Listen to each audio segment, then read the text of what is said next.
गिरिराज सिंह की किशनगंज से चुनाव लड़ने की इच्छा। केंद्रीय मंत्री गिरिराज सिंह ने किशनगंज से चुनाव लड़ने की अपनी इच्छा व्यक्त की है। शुक्रवार को मुजफ्फरपुर में फैंस क्लब द्वारा आयोजित एक कार्यक्रम में उन्होंने कहा कि भले ही उनकी जमानत जब्त हो गई हो, लेकिन वे हिंदू बनकर इस क्षेत्र से चुनाव लड़ना चाहती हैं। गिरिराज ने कार्यक्रम के दौरान कहा कि मुझे अफसोस है कि मैं भी हिंदू नहीं बन सका। अगर मैं चुनाव लड़ता हूं तो अक्सर जाति विशेष बहुल इलाके से लड़ना पड़ता है। मेरी ख्वाहिश थी कि मैं किशनगंज से चुनाव लड़ूं ताकि पूरी दुनिया देख सके कि मैं एक हिंदू के रूप में चुनाव लड़ रहा हूं। किशनगंज बिहार का एक मुस्लिम बहुल जिला है, जहां हिंदुओं की संख्या केवल 32% है। गिरिराज ने आगे कहा कि 1947 में हमारे देश का बंटवारा हुआ था। उस समय हमारे पूर्वजों ने एक बड़ी बात की, हिंदुओं के लिए हिंदुस्तान और मुसलमानों के लिए पाकिस्तान बनाया गया।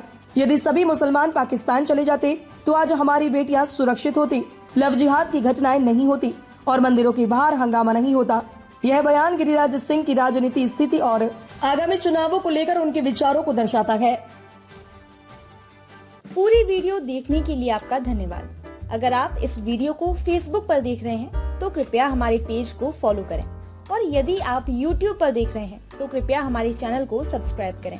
आप अपने दोस्तों में या फिर फेसबुक और व्हाट्सएप ग्रुपों में महत्वपूर्ण खबर यानी अफवाहों से दूर सटीक और सही जानकारी वाली इस खबर को साझा करना ना भूलें, ताकि वे भी सटीक और विश्वसनीय खबरों से अपडेट रह सकें।